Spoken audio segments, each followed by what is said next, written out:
Salut à tous, bienvenue pour un nouvel épisode de Muesli Boys Kitchen. Aujourd'hui je vais vous faire une petite recette spéciale. Je ne sais pas si vous avez déjà entendu parler de celle-là. C'est un thé granola framboise. Granola framboise au thé.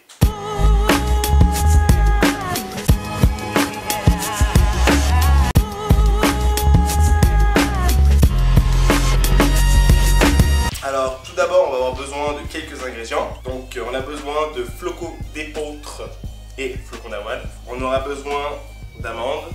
Bien sûr on aura besoin de thé. On aura besoin de framboises. Et on aura besoin de miel. Alors on va commencer avec le plus simple. Ce qu'il y a de vraiment plus simple, c'est de prendre un élément comme celui-ci. Et on va ensuite y mettre les ingrédients suivants. On va commencer donc par l'huile d'olive. Alors pour l'huile d'olive, il faut en mettre 120 grammes. Je fais tout ça live avec vous. Ensuite, je balance de la vanille et j'en mets une cuillerée, ça suffit largement. Et juste avec ça, là regardez l'aspect est plutôt mignon. Donc ensuite, ce qu'on fait, c'est qu'on y ajoute le miel. Il faut savoir que c'est à peu près 60 grammes à peu près. Et là, je peux aller complètement, enfin je mets toute la cuillère hein, parce que je sais exactement ce dont j'ai besoin. Et je la glisse directement dedans. Je vais couper mes amandes. Pourquoi? Parce qu'en fait, moi je préfère mettre mes amandes dans le liant et ensuite tout mettre dans le flocon d'avoine. Donc très rapidement, couper mes amandes.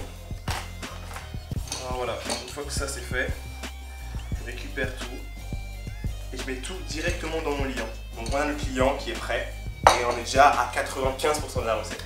L'élément qui est un peu l'élément surprise, ça va être le thé. Aujourd'hui j'ai choisi un thé à la vanille. J'ai besoin de 3 cuillerées de ce thé. 1, 2, 3. Et là, il manque un élément crucial, mon bandeau. Bandeau.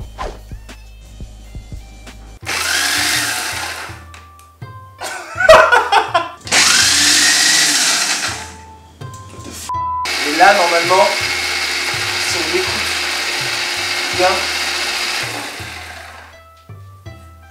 ça sent super bon. Tu veux sentir un petit peu?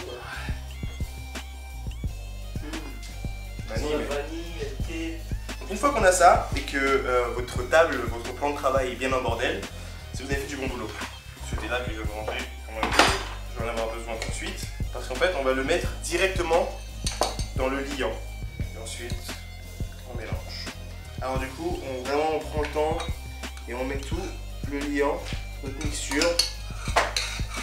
Hop, on la met dans le flocon d'avoine. Et ça promet d'être super bon. Parce que malgré le petit goût un peu désagréable, on va pas se mentir, de l'huile d'olive, il y a un super goût qui kick juste derrière. Et ça promet d'être vraiment bon.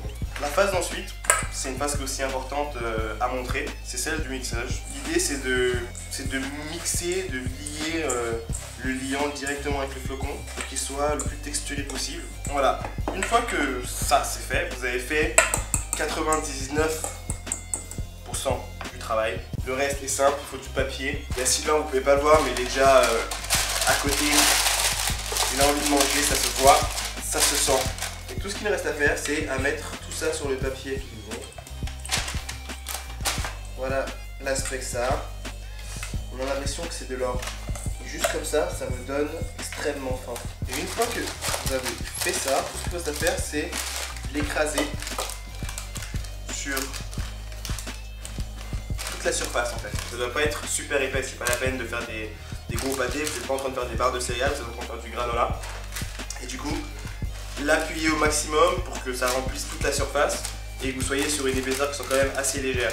Donc là, vous avez fait 99,9% du boulot. Tout ce qu'il vous reste à faire, c'est à le mettre au four et à 200, d'ailleurs 220.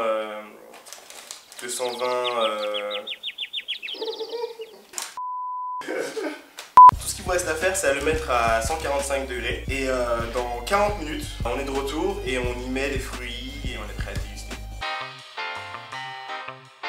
Donc voilà, là on est de retour, on est sur la fin. On a notre granola, il est prêt. Où est mon fromage blanc? C'est très important, il faut toujours avoir tous les ingrédients proches de soi. Je vais les chercher. Ça y est, on est de retour. On a le fromage blanc, c'est parti. Donc on le met toujours au fond. Moi je préfère au fond, il y en a qui le mettent après. Je le mets tout de temps avant. Super, donc voilà, une fois que vous avez mis donc, votre fromage blanc, utilisez une petite cuillère pour casser le granola. Et ensuite on récupère à la mano, à la mano. Voilà, donc moi c'est un maximum de granola. Et après derrière je vais mettre quelques fruits pour venir accompagner le tout. Donc voilà, on y est. Moi j'ai rajouté de la framboise et de la myrtille. Comme on peut le voir, l'aspect du granola est vraiment très très beau. Enfin du moins c'est le genre d'aspect que j'aime. C'est les recettes de nos mamans, c'est toute mon enfance qui est là. Voilà, recette finie. On est donc sur un granola thé, framboise, myrtille. Il y a le onctueux, il y a le croquant. Et voilà, ça n'a pas pris beaucoup de temps. Hein. On est sur une petite 45 minutes. On va pas se mentir. 45 minutes, 1 heure. Mais il y avait assez de portions pour une petite semaine. Donc c'est un truc qu'on peut prendre facilement à emporter. Bah voilà, j'espère que vous avez aimé la recette. Et on se retrouve pour un prochain épisode de Missy Boy's Kitchen. Ciao.